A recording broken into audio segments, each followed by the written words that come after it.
प्रश्नावली 5.1 में question number 1 से लेकर 6 तक सॉल्व किए थे। आप क्वेश्चन नंबर 7 से सॉल्व करेंगे। ये वर्ग 8 का गणित है। देखिए क्वेश्चन नंबर जो 7 है इसमें कह रहा है कि कोष्ठ में सही संख्या को लिखें। पहले 24 का स्क्वायर माइनस 23 का स्क्वायर। देखिए ये जब भी आपको लगातार में दिया हुआ हो और वहाँ पर स्क्वायर करके हटाना हो तो वो आप ये नियम लगाएंगे। देखिए जो 24 का स्क्वायर 23 का स्क्वायर हो रहा है तो दोनों को जोड़ कर यहाँ पर लिख दीजिएगा, यानी कि 24 और 23 हो गया आपका 47 लिख दिया, हो जाएगा। दोनों को जोड़ के, यानी बीच में माइनस का चिन्ह आना चाहिए, नहीं घटाना चाहिए, घटा का चिन्ह होना चाहिए तभी, नहीं तो नहीं। देखिए अगर हम इसे उदाहरण से समझे तो हम 5 का स्क्वायर माइनस 4 का स्क्वायर करें तो 5 का स्क्वायर 25 माइनस 4 का स्क्वायर हो गया 16, दोनों घटेगा तो 9, यानी कि 5 4 जुड़ेगा तो 9 के बराबर आ गया। तो यहाँ पर यही हुआ, 5 का स्क्वायर 25, 4 का स्क्वायर 16, तो 25 में 16 घटेगा तो आपको 9 आ गया। एक और उदाहरण लेते हैं। देखिए 7 का स्क्वायर कर दें माइनस 6 का स्क्वायर, तो 7 का यानी कि इसका दोनों को जोड़ का आ जाएगा, यानी 7 6 13। ठीक, 7 का स्क्वायर 49, 6 का स्क्वायर 36, घटाएगा तो 9 में से 7, 9 में से 6 गया तो 3 और 4 में से यानी कि 13 हो गया। तो अब दोनों को जोड़ दीजिएगा, वही आपका संख्या आ जाएगा। अब समझ गए पहला। इसी तरह इसमें दूसरा भी सोल्व करेंगे। देखिए जिसका स्क्वायर हो रहा है उसी दोनों को जोड़कर और हम वहाँ पर आगे लिख देंगे, वही इसका आंसर हो जाएगा, यानी कि जो इसका माइनस घटा का चिन्ह वही हो गया। तो यहाँ पर 24 का स्क्वायर माइनस 23 का स्क्वायर, तो दोनों को जोड़ के आकर लिख दीजिएगा, 23 24 47 हो गया। इसी में दूसरा है 102 का स्क्वायर माइनस 101 का स्क्वायर, बी का 102 का स्क्वायर माइनस 101 का स्क्वायर, तो दोनों को जोड़ देना है। ये बताया ना आपको, या स्क्वायर करके निकालेगा तो उसमें लंबा प्रक्रिया करके, नहीं तो डायरेक्ट यहाँ पर 101 जोड़ 102 तो 203 हो गया।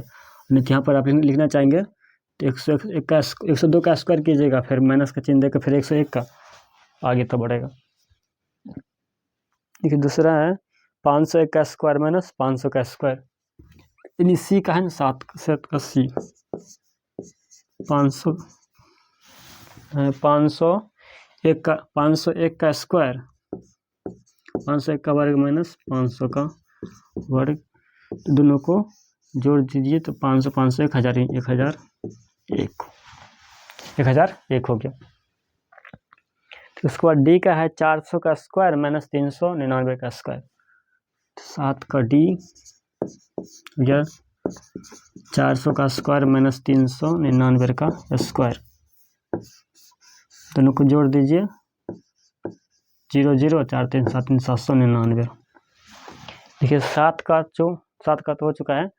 अब 8 का है पाइथागोरस त्रिक, वो सोल्व करेंगे। देखिए 8 में रहा है, देखिए 8 का कह रहा है निम्नलिखित में से कौन सा त्रिक पाइथागोरस त्रिक है। देखिए आप जो पढ़े होंगे पाइथागोरस थ्योरम, उसी पर ये लगेगा। आपको याद होगा क्लास 7 में पढ़े होंगे, कर्ण स्क्वायर बराबर लंब स्क्वायर जोड़ आधार स्क्वायर, जोड़ आधार स्क्वायर। देखिए जो आपको पता होगा, पहले आपको पता होगा जो कर्ण है वो तीनों, यानी त्रिभुज के तीनों भुजा में सबसे बड़ा होता है वो कर्ण, और जो उसके बाद जो 2 बचा है उसमें से किसी एक को आप आधार और किसी दूसरे को लंब रख सकते हैं। उसी तरह जो पहला है, इसमें पहला है आपका 1 2 3 है, जो 3 है वो आपका हो जाएगा कर्ण, सबसे बड़ा है तो हो गया कर्ण, और जो 1 2 बचा है वो से लंब और आधार रख दीजिएगा, और दोनों को सोल्व करके बराबर आ गया तो पाइथागोरस त्रिक है, नहीं आया तो नहीं है, वो नहीं होगा। यहाँ पर यहाँ से देखिए कर्ण हो जाएगा, सबसे बड़ा 3 है तो कर्ण 3 हो गया। इसके बाद लंब को 1 या 2 रख लीजिए, दोनों में से किसी। उसके बाद आधार, लंब 1 रखें तो आधार हो गया 2, आधार 2। अब यहाँ पर ये तो पहले आपको बताए थे, सूत्र हो गया, इसे आपको याद कर लेना है। देखिए अब यहाँ सोल्व करेंगे, आगे पहले लिख लेंगे यहाँ पर सूत्र, यह दोबारा कर्ण स्क्वायर बराबर लंब स्क्वायर जोड़ आधार स्क्वायर। देखिए कर्ण जो सबसे बड़ा भुजा है, जो सबसे बड़ा है उसे माने 3 को कर्ण मान लिया, कर्ण यानी 3 का स्क्वायर, उसके बाद लंब का स्क्वायर, तो लंब मानी यहाँ पर 1, तो 1 का स्क्वायर, आधार माने हैं 2, तो 2 का स्क्वायर। देखिए 3 का स्क्वायर हो गया 9, और 1 का जो स्क्वायर करेंगे, 1 का जो वर्ग करेंगे हो जाएगा 1, और 2 का 4, कि 9 बराबर 5 है। तो दोनों बराबर नहीं हुआ तो यहाँ पर लिखेंगे बराबर की चिन्ह देकर से कट्टी से देंगे, फिर लिखेंगे कि यह पाइथागोरस त्रिक नहीं है। देखिए अगर दोनों बराबर, यहाँ पर 9 है तो यहाँ पर भी 9 हो जाता, तो तब हम कहते हैं कि पाइथागोरस त्रिक है, नहीं बराबर हुआ तो पाइथागोरस त्रिक नहीं है। इसमें भी दूसरा है 3, 4, 5, उससे जांच कर लेते हैं आप। इसी में दूसरा 3, 4, 5। पहले कर्ण जो सबसे बड़ा है वो कर्ण हो जाएगा, आधार और लंब जो है दोनों में से किसी को आधार एक और किसी को लंब रख लेंगे। तो यहाँ से कर्ण देखिए 5 हो जाएगा, तो लगाते हैं यहाँ पर। देखिए पहले कर्ण बराबर लिखते हैं 5, आधार माने हैं 3 को, और लंब आधार 3, लंब 4 को। देखिए आधार यानी कि कर्ण को 5 मान करके, और उसके बाद जो है आधार और लंब दोनों में से किसी को, या तो आधार लंबे को आप 4 कर दीजिएगा, और आधार को यानी कि यहाँ पर लंब 4 माने, यहाँ पर आप आधार को भी 4 और लंब को भी 3 कर सकते हैं, तो भी वैसे ही आएगा। देखिए अब इसे सूत्र पर बैठाते हैं कि कर्ण स्क्वायर बराबर लंब स्क्वायर जोड़ आधार स्क्वायर। देखिए कर्ण है 5, तो 5 का स्क्वायर, आधार माने हम 3 को, लंब माने 3 को, 3 का स्क्वायर, आधार माने 4, तो 4 का स्क्वायर। देखिए 3 का स्क्वायर 25, 5 का स्क्वायर 25, 3 का 9, 4 का 16। यहाँ पर देखिए 25 बराबर 25 आ गया, पर दिखाई दे रहा होगा आपको 25 बराबर 25, तो लिखेंगे ये पाइथागोरस त्रिक है, लिखेंगे यह अतः यह पाइथागोरस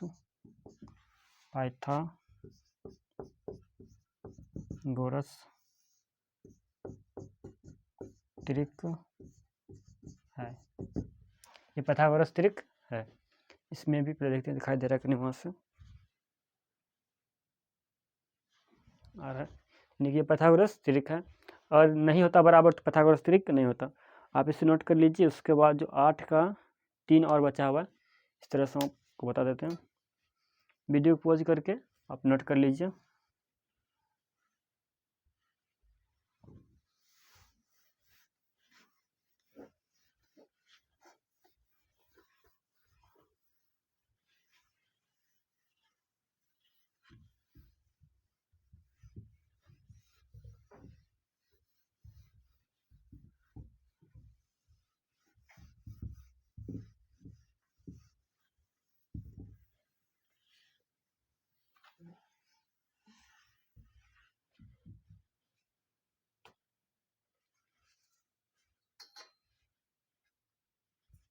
उसके बाद है अब 6, 8, 10, यानी ये इसे हमें जांच करना है पाइथागोरस त्रिक है या नहीं।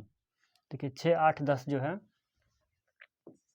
6, 8, 10, यहाँ पर कर्ण हो जाएगा 10, सबसे बड़ा कर्ण, तो कर्ण हो गया 10। उसके बाद आधार हो गया 6, और लंब 8 मान लेते हैं, लंब बराबर 8। तो यहाँ पहले सूत्र लगाते हैं कि कर्ण स्क्वायर बराबर लंब स्क्वायर जोड़ आधार स्क्वायर। कर्ण हो गया 10, तो 10 का स्क्वायर, लंब हो गया 8, तो 8 का स्क्वायर, आधार हो गया 6 का स्क्वायर। ठीक है, 10 का स्क्वायर 100 हो गया, और 8 का स्क्वायर 64, 6 का स्क्वायर 36, 100 बराबर 6, 4, 10, 1, 9, 1, 10, यानी कि 100। क्योंकि 100 बराबर 100 आ गया, तो ये पाइथागोरस त्रिक है। अगर नहीं आता दोनों बराबर तो पाइथागोरस त्रिक नहीं होता। लिखेंगे यह पाइथागोरस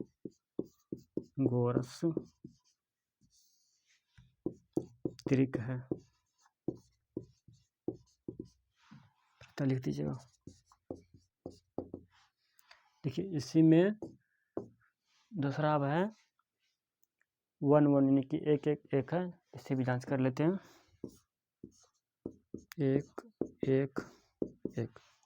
देखिए यहाँ से यानी कि तीनों बराबर है तो लंब आधार कर्ण सब एक ही हो जाएगा, सब एक ही हो जाएगा। तो ये तो नहीं होगा, पहले कह रहे हैं, पहले कर्ण, तो कर्ण हो गया 1, लंब ये भी 1 और आधार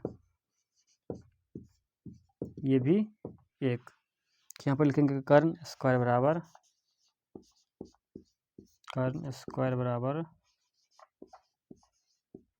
लंब स्क्वायर जोड़ आधार स्क्वायर। कि कर्ण हो गया 1 तो 1 का स्क्वायर, लंब भी 1 और आधार भी 1, तो 1 1 का स्क्वायर, तो इसका का स्क्वायर 1, इधर 1 का स्क्वायर 1, फिर 1 का स्क्वायर 1, यानी कि 1 बराबर हो गया 2, 1 बराबर हो गया 2। तो यहाँ पर कहेंगे ये पाइथागोरस त्रिक नहीं है, पाइथागोरस त्रिक ये नहीं है, यानी 1 बराबर 2 हो गया ना। यहाँ पर लिख देते हैं इसी को हम।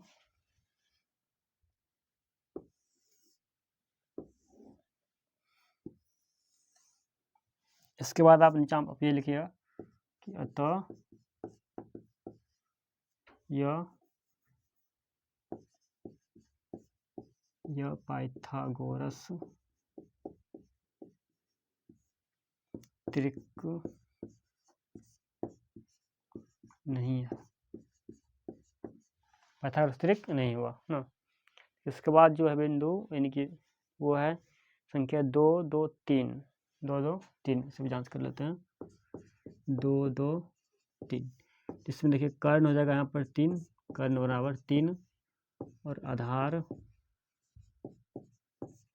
बराबर 2 और लंब बराबर भी 2, लंब बराबर, हाँ लंब बराबर भी 2, लंब बराबर 2। ये कर्ण स्क्वायर बराबर आधार स्क्वायर जोड़ लंब स्क्वायर, आधार स्क्वायर जोड़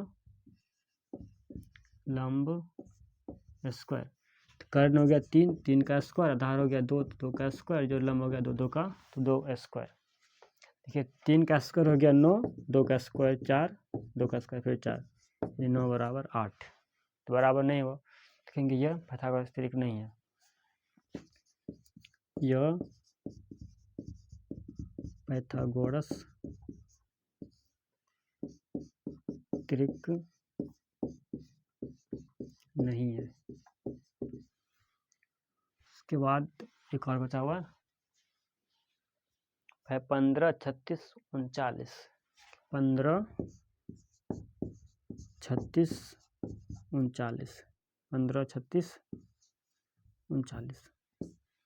देखिए यहाँ पर जो कर्ण होगा वो सबसे बड़ा है, वही कर्ण होगा, तो कर्ण बराबर हो गया 39, बाद आधार, तो आधार हो गया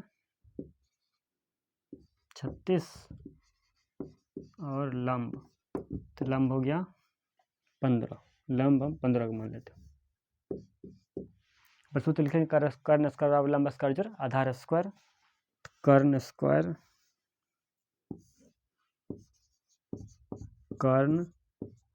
बराबर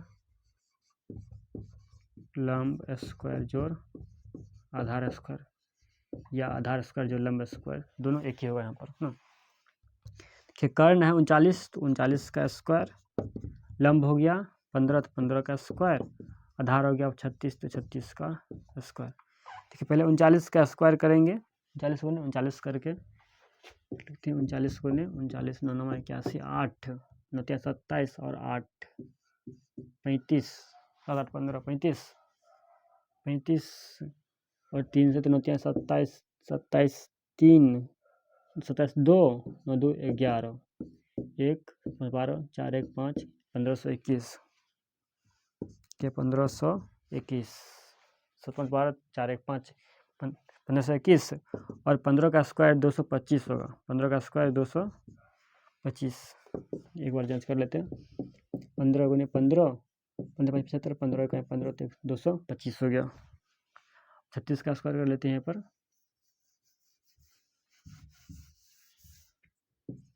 36 बटे 36, 36 गुने 36 करके 36 3 18 3 21 6 18 18 1 9 1 10 6 9 2 1 1296 ना।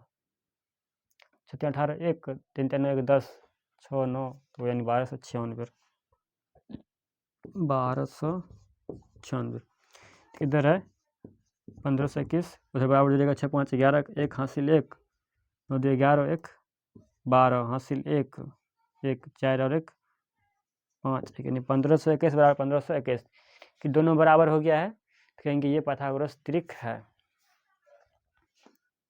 अतः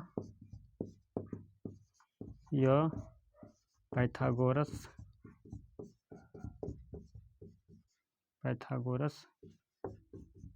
त्रिक है। ये पाइथागोरस त्रिक है।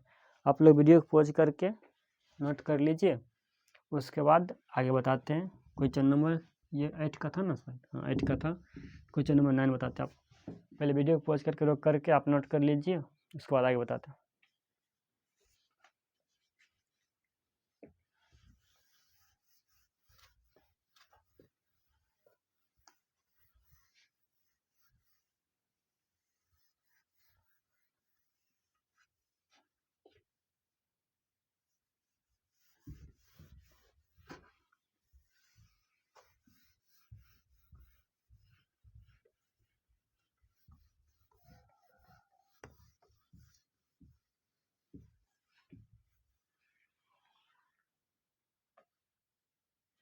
देखिए जो 8 के बाद जो 9 का है उसमें सिर्फ एक ट्रिक लगा हुआ है, उसी ट्रिक पर पूरा बन जाएगा।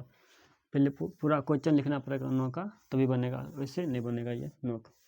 देखिए पर लिखते हैं कि पैटर्न बना हुआ है, इसे पहले लिख लेते हैं। यहाँ पर 1 का स्क्वायर फिर प्लस 2 का स्क्वायर जो प्लस में 2 का स्क्वायर फिर बराबर है यहाँ पर 3 का स्क्वायर। देखिए फिर 2 का स्क्वायर जोड़ 3 का स्क्वायर 6 का स्क्वायर बराबर 7 का स्क्वायर। फिर नीचे 3 का स्क्वायर जोड़ 4 का स्क्वायर जोड़ 12 का स्क्वायर बराबर 13 का स्क्वायर।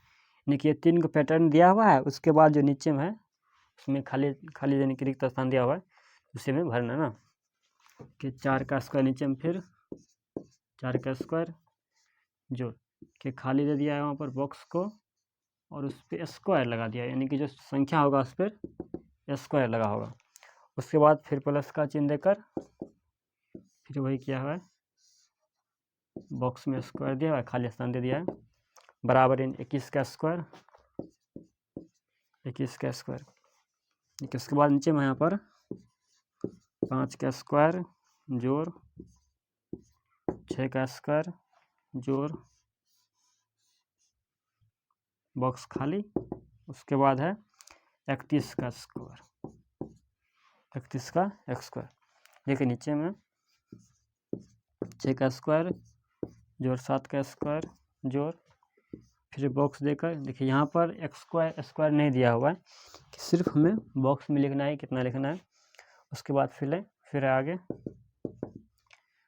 बल्लेंगे देकर छोड़ दिया, यहाँ पर स्क्वायर भी नहीं लगा है ना। देखिए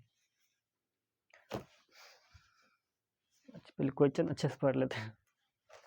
देखिए नॉम कह रहा है नहीं लिखिए, प्रतिरूप का परीक्षण करके छुटी हुई संख्या को ज्ञात कीजिए।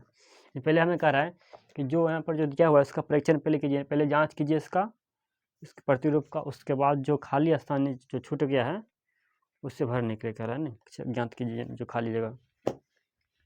देखिए अब यहाँ से बढ़ेगा, इधर है 1 का स्क्वायर जोड़ 2 का स्क्वायर जोड़ 2 का स्क्वायर बराबर 3 का स्क्वायर।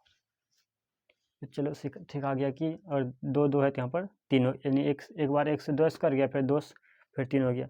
यहाँ पर देखिएगा कि 2 के बाद 3 है, फिर 3 के बाद 6 का स्क्वायर हो गया, यानी कि दोनों को गुना करके इधर लग रहा है कि देखिए 2 से 3 फिर 3 से 6 तो यहाँ पर 7 है, यानी कि लग रहा है कि 2 को से गुना करके 6 हो गया है, उसके बाद जो 6 है उसमें एक आगे यहाँ बढ़ा, यानी कि यहाँ देखिए 2 से 3 हो गया है, तो यहाँ से जो है 1 प्लस हो रहा है, 1 प्लस हो रहा है, यहाँ पर भी वही प्लस 1 हो रहा है, प्लस 1 हो रहा है, और इस दोनों के बीच गुना हो रहा है, 1 गुने 2 2 आया है, और यहाँ पर जो 6 है गुना हुआ है 2 गुने 3, तब यहाँ पर 6 आ रहा है, लेकिन इस दोनों को गुना करके आगे लिख रहे हैं, और जो आगे आया संख्या उसमें 1 ऐड करके बराबर से उस तरफ कर दिए, तो यहाँ पर भी वही हो रहा है, 3 4 में गुना हो रहा है तो 12 आ गया, 12 में फिर 1 जोड़ दिए ताकि 13 हो गया, यही ना। देखिए यहाँ पर 2 लगा है, एक तो पहले इस दोनों को गुना करके आगे लिख दिया गया, उसके बाद जो आगे है उसमें 1 और प्लस ऐड करके स्क्वायर में ही निकलने देना है और आगे लिख दिया होगा, 2 नियम लगा है। देखिए उसी तरह यहाँ पर अगर नियम ले आएगा,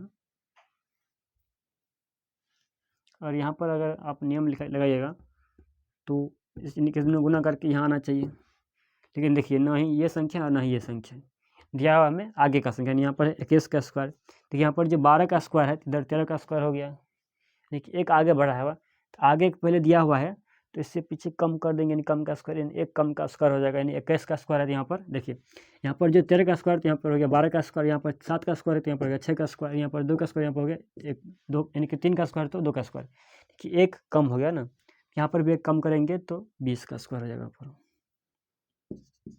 1 कम कीजिए 20 का स्क्वायर हो गया। देखिए अब इससे पीछे चलते हैं, यानी कि 4 को हम कितने से गुना करेंगे तो वो 20 हो जाएगा, तो वही संख्या होगा, यानी यहाँ पर देखिए गुना हुआ है 4 3 गुने 4 और 3 गुना किए हैं तो 12 हो गया, यहाँ पर 2 3 का गुना हुआ है तो 6 हो गया है। उसी तरह यहाँ पर 5 कितने से गुना करेंगे तो 20 हो जाएगा, तो वो संख्या है आपको, यानी कि 4 को कितने से गुना करेंगे तो 20 हो जाएगा, तो वो संख्या है आपको 5, यानी 4 में कितने से गुना करेंगे तो 20 हो जाएगा, तो 5 से गुना करेंगे तो 20 हो जाएगा, यहाँ पर हो गया 5, इसका जगह हो गया 5 और यहाँ पर 20। देखिए अब यहाँ पर भी ये दोनों को गुना करके शुरू वाला में तो वहाँ यहाँ पर होता है, यानी कि यहाँ पर 3 और 4 गुना हुआ तो 12 आया ना, 12 आया है, यहाँ पर 5 और 6 गुना करेंगे तो यहाँ पर 30 हो जाएगा, 5 और 12 को 5 6 गुना करेंगे तो 30 हो गया, 30 हो गया।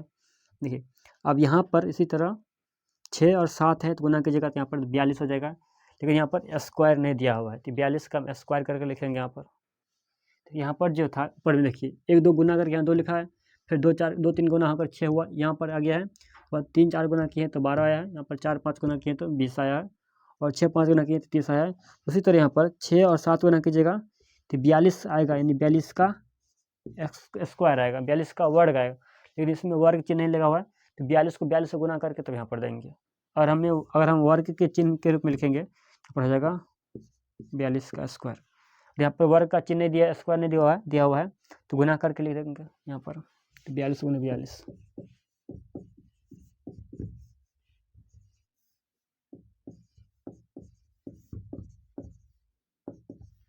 42 गुना 42 1762, 42 दूनी 84 और 42 गुने 4 4 दूनी 8 4 16 4 8 16 1 16 17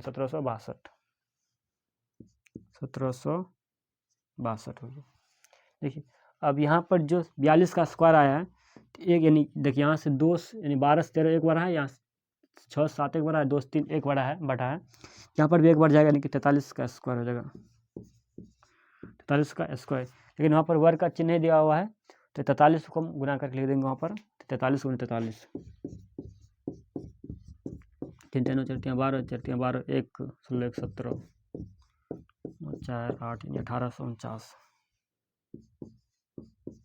8 1849 4 2 2 4 7 1 8 1 1849 आ गया।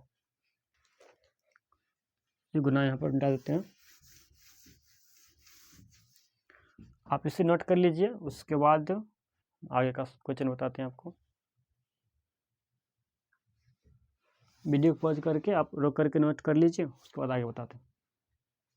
क्वेश्चन नंबर 10 में कह रहा है, 10 का उल्टाते हैं पहले, 10 में कह रहा है क्वेश्चन नंबर कि विषम संख्याओं के क्रमिक घटाव की क्रिया द्वारा निम्नलिखित संख्याओं की जांच करें कि कौन कौन सी पूर्ण वर्ग है। देखिए हमें कह रहा है कि विषम संख्या का जो क्रमिक घटाव है उससे बताना है कि पूर्ण वर्ग है या नहीं, पूर्ण वर्ग है या नहीं। देखिए इसमें इसमें एक होता है योग करके बताने के लिए कि ये मतलब जो पूर्ण वर्ग है या नहीं। लेकिन यहाँ पर आप घटाव का है तो घटाव वाला जान लेते हैं। उसके बाद जो योग वाला है वो योग है 12 पर है, योग के लिए विषम संख्या संक्रिया के लिए। देखिए जो विषम संख्या आपको पता होगा, अगर आप याद किए होंगे तो शुरू सबसे छोटा 1 होता है, उसके बाद 3 होता है विषम संख्या, 5, 7, 9, 11, 13, 15, 17, यानी कि एक के बाद दो अंतर आता है, यानी कि जिसमें 2 से पूरा भाग नहीं लगता है वो विषम संख्या होता है। विषम संख्या की यानी इसमें संख्या मतलब लगातार घटा कर बताना हमें कि यानी कि ये पूर्ण वर्ग है या नहीं। देखिए इसमें जो पहला संख्या है 10 का a वो है 81।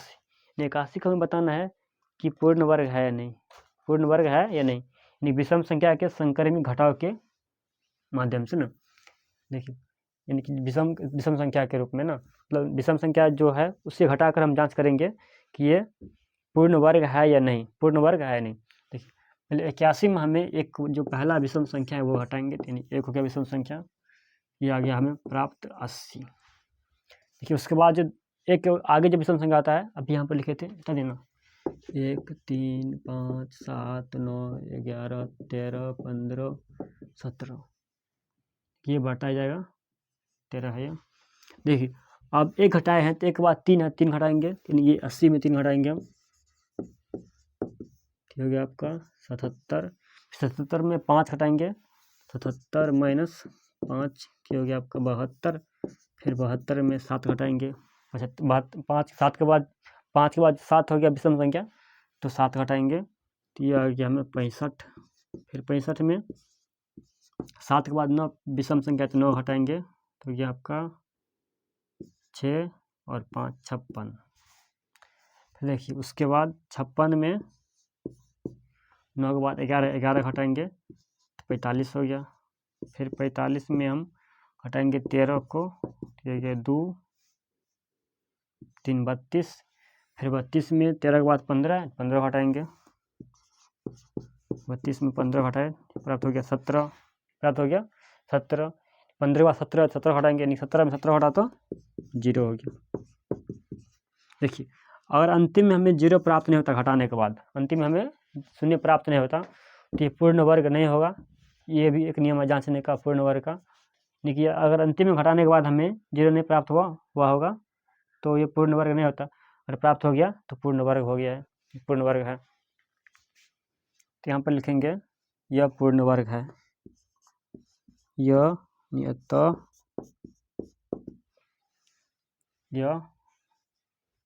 पूर्ण, यह का चल लीजिए 81 अतः 81 पूर्ण वर्ग है, 81 पूर्ण वर्ग है, 81 पूर्ण वर्ग है। अब इसी में b है, उससे भी यहाँ पर का जो b है नहीं वो है 121, वो है 121। तो इसी तरह इसे भी हम घटाएंगे यहाँ पर, 121 है तो लिखते हैं 121। पहले 121 में आप 1 घटाइएगा तो 120, फिर 120 में दूसरा विषम संख्या 3 घटाइएगा तो 117, फिर 117 में 5 घटाइएगा तो 112, फिर 112 में आप अगला विषम संख्या 7 घटाइएगा तो 105, फिर 107 में अगला विषम संख्या आप 9 घटाइएगा तो हो गया 94, 96 होगा, 15 में 6 9 96 होगा। फिर 96 में अगला विषम संख्या 9 के बाद 11 घटाइएगा तो प्राप्त हो जाएगा यहाँ पर 11 ना, 5 और 8 में से 9 में से 11 8 85। फिर 85 में इससे अगला विषम संख्या 13 है, 13 घटाएंगे तो हो जाएगा आपका 2 और 7 72 ना। देखिए 72 में अगला विषम संख्या है 13 के बाद अब 15, तो 15 घटाएंगे तो 15 घटाएंगे कि हो गया 7 और 6 में से गया तो 5 ना। देखिए इसे बचा देगा तो 12 हो जाएगा, तो बचा 6 में से 5 जाएगा तो घटेगा तो 1। फिर 57 में घटाएंगे 15 के बाद 17 घटाएंगे कि हो गया 40। फिर 40 में 17 के बाद है 19 हो जाएगा, विषम संख्या 17 के बाद 19 के बाद 21 के बाद 23 के बाद 25, इन दोनों बढ़ता जाएगा तो 40 में हम 19 घटाए हैं, 1 और 3 2 यानी 21 हो गया। यानी कि 40 में आप 19 हटाएगा तो 21 बच जाएगा, यानी 10 में से 0 गया 9 गया तो 1, और 3 में से यानी 2 में से 3 में से 1 गया तो 2 यानी 21। फिर 19 के बाद 21 संख्या है, 21 में से 21 घटेगा तो 0, यानी कि अंतिम में ये भी 0 हो गया। तो ये पूर्ण वर्ग है, यहाँ पर लिखेंगे यह पूर्ण वर्ग है।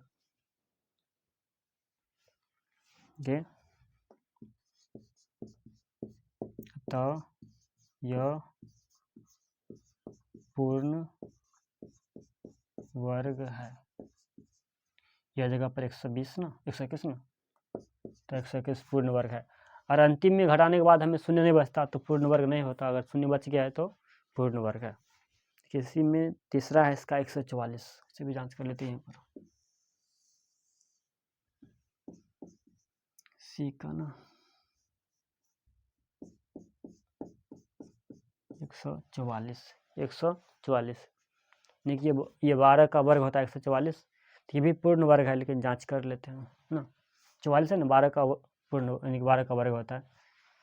तो यहाँ पर देखिए ये था 120 121 तक, तो हमें 21 तक है ना, पहले शुरू से 1 से ना 1 से घटाते हैं, 144 माइनस 1 143, फिर 143 माइनस 3 तो हो गया 140, उसके बाद 140 माइनस 5 तो 135, 135 माइनस 7 तो 128, 15 में 7 7 8 ना 128, फिर 128 माइनस 9 घटाइएगा तो 9, 18 में से 9 जाएगा 9 और 1 18 यानी 119, फिर 119 में से 11 घटाइए तो 107, 108 होगा ना, 108 यानी 9 में से 1 8 जी 108, फिर 108 में से 13 घटाइएगा तो 5 और 9 में से 10 में से गया तो 9 यानी 95, फिर 95 में से 15 घटाया तो घटाएंगे तो 80, फिर 80 में से 17 घटाएंगे तो 3 और 7 1 6 यानी 63, 10 7 1 8 63, फिर 63 में से 19 घटाएंगे तो 13 में से 9 गया तो 4 घट गया 4, और 5 में से 1 घटेगा तो 4 यानी इसे बचा देगा। उसके बाद 44 में से 17 19 के बाद होगा 21, 21 घटाएंगे तो 3 2 23, 44 में से 21 घटाएंगे तो 23 बच गया। अब 23 में से 21 के बाद 23 है विषम संख्या तो 23 घटाएंगे 0 हो गया, यानी कि ये भी पूर्ण वर्ग है, अंतिम में 0 बच गया। तो 144 एक पूर्ण वर्ग है, पूर्ण वर्ग है, 144 एक पूर्ण वर्ग है। तो इसके बाद है अंतिम में अब 36 भी यहीं पर हो जाएगा। सी के बाद डी का 36 ना, 36 में पहले 1 घटाइएगा तो 35, फिर 35 में से 3 घटाएंगे 32, 32 में से 5 घटाएंगे 27, 32 में से 5 घटाएंगे तो 27, फिर 27 में से 7 घटाएंगे 20, फिर 20 में से 9 घटाएंगे 11, फिर 11 में से 11 घटेगा तो 0, अंतिम में आ गया 0। ये भी पूर्ण वर्ग है ना, 6 का वर्ग ना गया। तो 36 एक पूर्ण वर्ग है, पूर्ण वर्ग है, 36 एक पूर्ण वर्ग हो गया कि 10 का तो पूरा सॉल्व हो चुका है। आप यहाँ पर ये लिख लीजिएगा ऊपर में विषम संख्या का, जैसे मैंने उदाहरण में था ना, विषम संख्या जिसमें 2 से पूरा भाग नहीं लगे वो विषम संख्या ना, तो आप नोट कर लीजिए 10 का भी। उसके बाद हम आपको 11 को बताते हैं, वीडियो को रोक करके आप 10 को नोट कर लीजिए, उसके बाद 11 का सॉल्व करेंगे।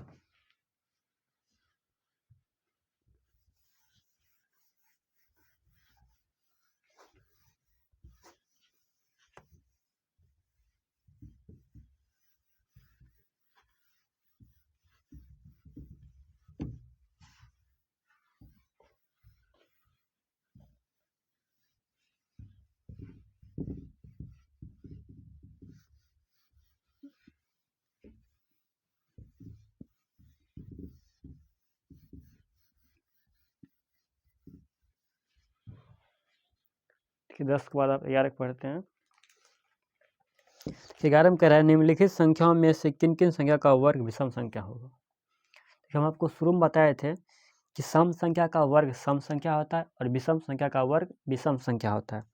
यहाँ पर जो भी विषम संख्या है उसका वर्ग विषम संख्या हो जाएगा, बस यही है इसमें। जो सम संख्या है उसका वर्ग सम संख्या होगा। तो हमें पूछ रहा है इसमें कि पूछ रहा है कि किन किन संख्या का वर्ग विषम संख्या होगा, यानी कि जो विषम संख्या है उसी का वर्ग विषम संख्या होगा। तो इसमें 11 का पहला है 531, तो ये विषम है, तो विषम संख्या इसका वर्ग होगा। उसके बाद है 5436, तो ये सम संख्या है, तो इसका वर्ग सम संख्या होगा। उसके बाद है 3249, तो ये विषम संख्या है, तो इसका वर्ग विषम संख्या होगा। उसके बाद है 82,004, तो ये सम संख्या है, तो इसका वर्ग सम संख्या होगा। 10 में 11 है ना।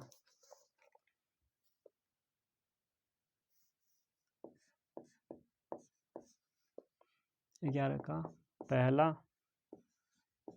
531 लिखेंगे, यह विषम संख्या है, विषम संख्या है, अतः इसका वर्ग एक विषम संख्या होगा, एक विषम संख्या होगा। बस या तो इतना लिख दे या नहीं तो लिखेंगे कि इसका वर्ग विषम संख्या होगा। उसके बाद है 5436, ये सम है, तो लिखेंगे इसका वर्ग सम संख्या होगा।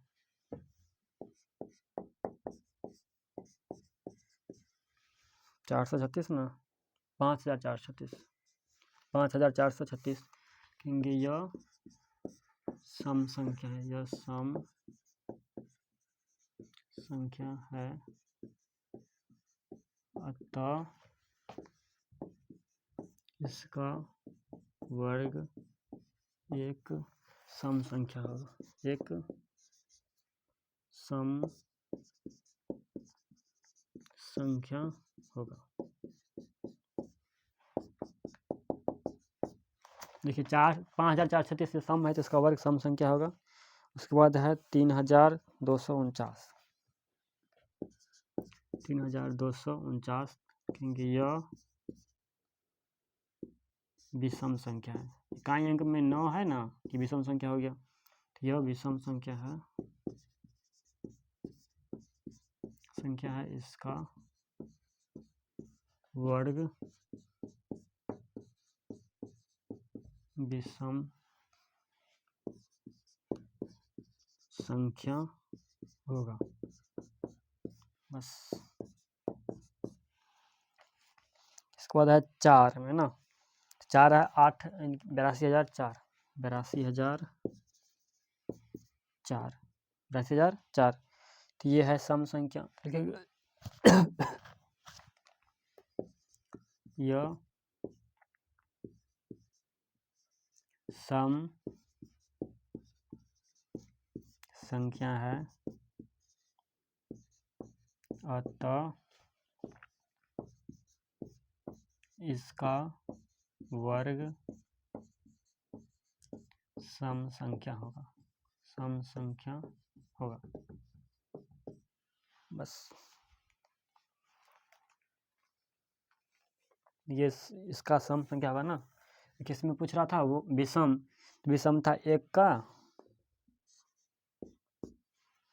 और 2, उसके बाद 3 का विषम था ना, 1 और 3 इसका आंसर हो गया। पूछ रहा था हमें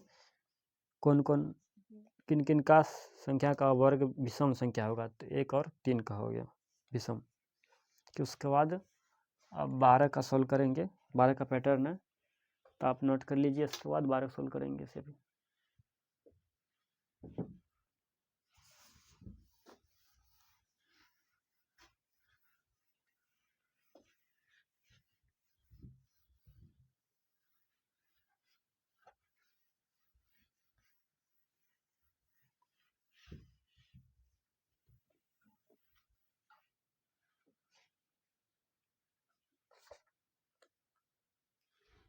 बारह में कह रहा है कि योग संक्रिय किए बिना, मतलब कह रहा है कि हमें जोड़े बिना, है ना, योगफल ज्ञात करना है, मतलब सबको योगफल ज्ञात करना है।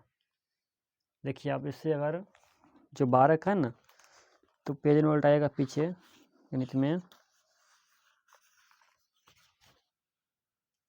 वो 86 पर इसका सब मतलब डिटेल दिया हुआ है कि कैसे आपको बनाना है। देखिए हम बता देते हैं शुरू से आपको।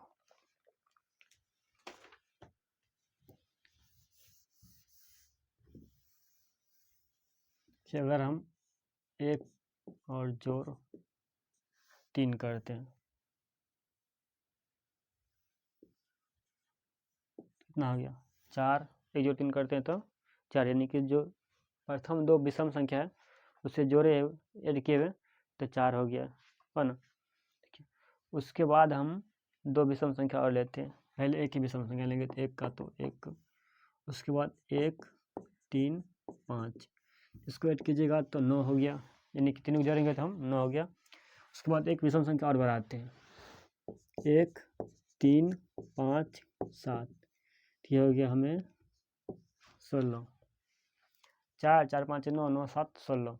एक विषम संख्या और बढ़ाते हैं, चलिए 1 जोड़ 3 जोड़ 5 जोड़ 7 जोड़ 9, ये हो गया हमें 25, 25 यानी कि 20 होगा। 3 4 1 2 3 3 5 8 8 15 15 और 9, एक बार और ऐड कर लेना, इसका तो 20 16 होना चाहिए ना, 16 हुआ ना, 25 सही है, 25 ही होगा। 1 3 4 4 5 9 9 और 7 9 और 7 हो गया 16, 16 9 25। एक और बढ़ाते हैं यहाँ पर, 1 जोड़ 3 जोड़ 5 जोड़ 7 जोड़ 9 जोड़ 11, यहाँ तक देखिए 9 तक हम 25 था, 25 11 36। देखिए पहला में क्या है, यहाँ पर एक और स्टेप रहा, यहाँ से आप पहले आप ये समझे कि नहीं। देखिए अगर एक विषम संख्या है तो उसको जोड़े तो 1 हो गया, शुरू का 2 जो विषम संख्या है उसे जोड़े 1 3 का 4 हो गया। उसके बाद जो प्रथम 3 विषम संख्या है 1 3 5, उसे जोड़े तो 9 हो गया। उसके बाद जो 4 विषम संख्या है 1 3 5 7, उसे जोड़े तो 16 हो गया। उसके बाद जो 5 को प्रथम विषम संख्या है 1 3 5 7 9, उसे जोड़े तो 25 हो गया। उसके बाद जो प्रथम 6 विषम संख्या है 1 3 5 7 9 11, तो उससे जोड़े तो 11 हो गया ना। देखिए यहाँ पर जो है 6 है, और सबसे नीचे देखिएगा 6 विषम संख्या है, तो 6 का स्क्वायर 36 होता है। इसमें 5 विषम संख्या है तो 5 का स्क्वायर 25 होता है। यहाँ पर 4 विषम संख्या है तो 4 का स्क्वायर 16 होता है। यहाँ पर नहीं, हाँ यहाँ पर 4 है, 4 का स्क्वायर 16 हो गया। यहाँ पर 3 विषम संख्या है 1 3 5, तो 3 का स्क्वायर 9 हो गया। यहाँ पर 2 है, यानी कि देखिए यहाँ 36 है तो 6 का स्क्वायर 5 का स्क्वायर 4 का स्क्वायर 3 का स्क्वायर 2 का स्क्वायर अंतिम 1 का स्क्वायर। जितना विषम संख्या है लगातार उसी का वर्ग कर दिए तो सबका योगफल आ गया, सबका योगफल हमें आ गया है। यही जो है इसी का आगे हमें जांच होगा। देखिए यहाँ पर हम अभी गिन लिए हैं, और कहीं पर अगर हमें अगर हम यहीं पर अगर कह दें कि 1 से लेकर 200 तक जो विषम संख्या है उसको हमें ऐड करना है, उसका हमें योगफल ज्ञात करना है। देखिए उस केस में हम क्या करेंगे, देखिए वहाँ पर हमें पहले गनेंगे कितना हो जाएगा। अगर मान लीजिए कोई संख्या है तो उससे पहले 2, अगर देखिए और 1 से हमें 51 तक रहेगा, और यहाँ पर देखिए 6 को है तो हम 6 लिख कर स्क्वायर कर दिए सीधे। लेकिन यहाँ पर जो 200 तक है तो इसे हमें पता नहीं है, यहाँ पर हमें पता नहीं है, तो उसके लिए क्या करेंगे कि जो संख्या है 200 है ना, यहाँ पर हम 200 को पहले 2 से भाग देंगे, 200 पहले 2 से भाग देंगे, आ गया हमें 100, यानी कि 1 से लेकर 200 के बीच में 100 विषम संख्या है। यानी ये जब सम रहेगा तब, अगर 200 हो गया 202 रहेगा तब, 204 रहेगा तब, 206 रहेगा तब, 210 रहेगा तब, यानी कि ये हमें सम रहेगा तब, इसके लिए 2 से भाग देंगे हो गया ना। किसी में अगर विषम आ जाएगा कि हमें अगर इसे देखिए 50 हमें है, 50 को 2 से भाग दीजिएगा तो 25 हो गया, यानी कि 25 विषम संख्या निकलेगा बीच में। अब हमें ना विषम के रूप में रखना है, यानी कि 51 जब रहे तब, तो 2 से भाग दीजिएगा अब तो 25 पूरा लग जाएगा 25। देखिए और जो 1 बच गया ना तो उसे हम ऐड कर देंगे, यानी कि जोड़ 1 बराबर, यानी कि 26 को विषम संख्या हो जाएगा। 1 से लेकर 51 के बीच में हो जाएगा हमें 26 को विषम संख्या, यानी 1 से लेकर 51 तक, 51 को पकड़ना है, मतलब 51 छोड़ना नहीं, 1 से लेकर 51 तक में 26 हो जाएगा, यानी समझे ना। इसी में 101 होता, 101 भागा 2 हो गया 50 जो 1, यानी कि 51 को विषम संख्या हो जाएगा। 101 तक, 101 को पकड़ के ना, मतलब उसे छोड़ना नहीं है। देखिए अब यहाँ पर तो आप समझ गए होंगे कि किसके बीच में कितना, यानी कि विषम संख्या है ना। इसी तरह अगर हम 274 रखते हैं, 274 यानी 1 से लेकर 274 के बीच में, 1 से लेकर ना, तो 2 से भाग दीजिएगा तो हो जाएगा आपका यहाँ पर 1, 3, 7, यानी 137 विषम संख्या हो गया। अगर इसी में 100 यानी 275 होता तो 2 से भाग देते तो 137 आ गया, और अंतिम एक बचा जो एक, यानी 138 विषम संख्या। ये आप समझ लीजिए, उसके बाद आगे बताते हैं। यही था, कुछ इसमें ज़्यादा नहीं, मतलब कितना विषम संख्या ज्ञात कर लेना। डायरेक्ट पैटर्न पर बता देते हैं, वहाँ पर ज़्यादा लंबा नहीं खींचेगा। तो ये आप समझ चुके होंगे। यहाँ पर अब 12 का है ना, 12 का ना।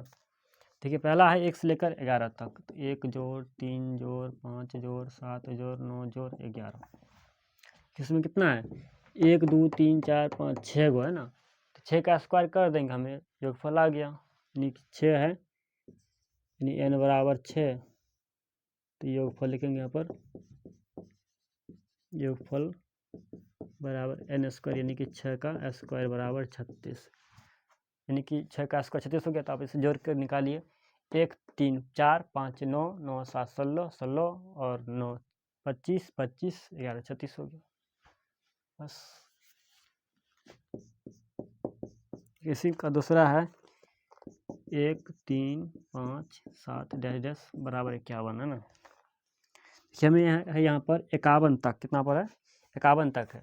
पहले संख्या यानी निकालने के कितना, विषम संख्या है, विषम संख्या यानी कि n बराबर ना, कहेंगे विषम संख्या बराबर, विषम संख्या यानी कि कितना इसमें विषम संख्या है।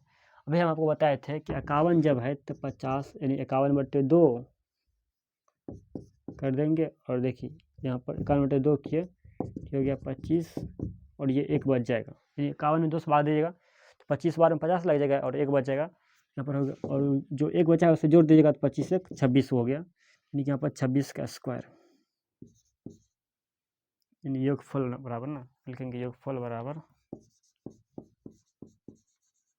योगफल बराबर 26 का स्क्वायर। नीचे लिखते हैं, ये भी इसी का पार्ट है ना।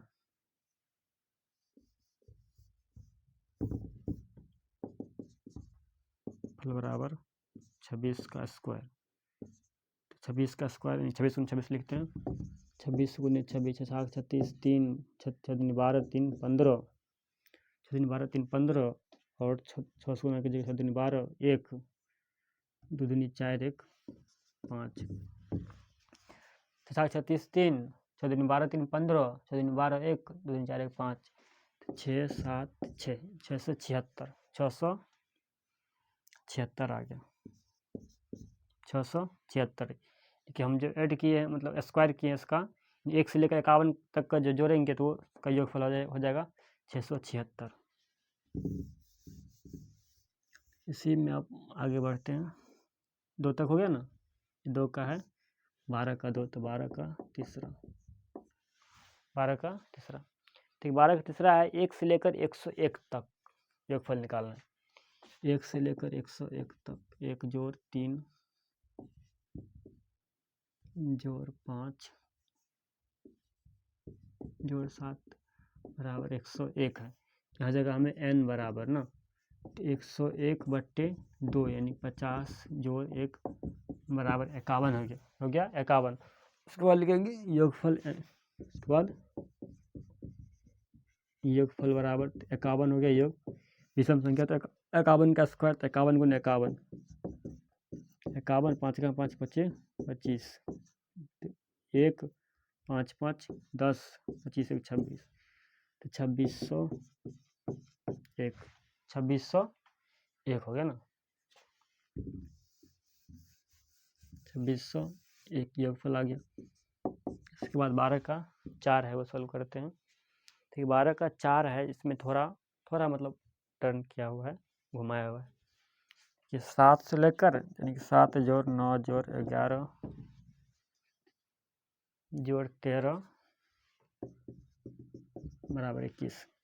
देखिए अभी तक हम आपको बताए थे कि जो विषम संख्या है वो लगातार यानी कि 1 से होना चाहिए। कहाँ से होना चाहिए? 1 से होना चाहिए, तब वहाँ पर ये नियम डायरेक्ट लागू होगा। लेकिन यहाँ पर देखिए 7 से है, 7 से 1 से नहीं है, तो वहाँ पर ये नियम नहीं लागू होगा। लेकिन लगेगा तो यही, लेकिन थोड़ा घुमा कर लगाना पड़ेगा। देखिए पहले हम 1 से लेकर 21 तक निकालेंगे, और उसके बाद जो 1 से 6 तक निकाल कर ऊपर में से हम घटा देंगे, तब 7 से निकल जाएगा। यही है। देखिए यहाँ से पूछ रहा है हमें 7 से जाना है 21 तक, 7 से 21 तक, लेकिन हम 1 से 21 तक निकाल सकते हैं, लेकिन 7 से 21 तक निकालने के लिए हमारे पास कोई फार्मूला नहीं है, कोई भी नियम नहीं है। पहले क्या करेंगे कि 1 से 21 तक निकालेंगे, और दोबारा 1 से लेकर 6 तक निकालेंगे, और 1 से 6 तक जो 21 में से वहाँ उसे घटा देंगे, तो एक 7 से 21 का निकल जाएगा योगफल। लिखते हैं 1 से 21 के लिए, 1 से 21 के लिए n बराबर 21/2 बराबर 10 जोड़ 1 बराबर 11 आ गया, 11 हो गया। 1 से लेकर 21 तक का जो विषम संख्या है वो हो गया हमें 11। तो अब जो है उसका योगफल निकालना है 1 से 21 के लिए, तो लिखेंगे यहाँ पर योगफल।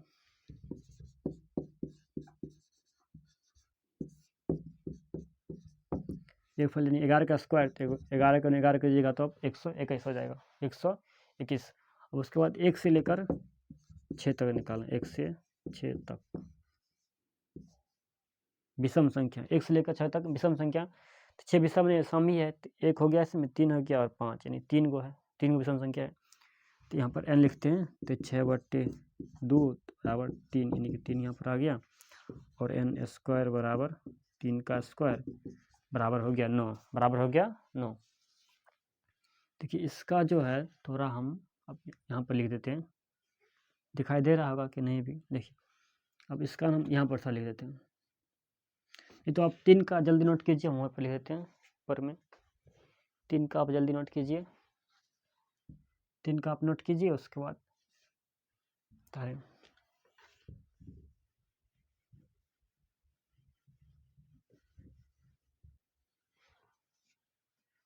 देखिए पहले हम 1 से लेकर 21 तक योगफल निकाले हैं, उसके बाद 1 से लेकर 6 तक में हमें बताना है 7 से लेकर 21 तक को।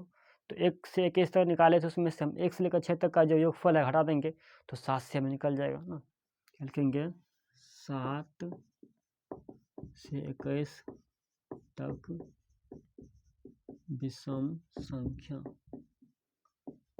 विषम संख्याओं का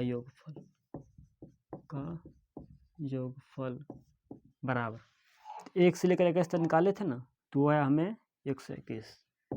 121 माइनस 1 से लेकर 6 तक का था 9, तो माइनस 9 ये हो गया हमें 4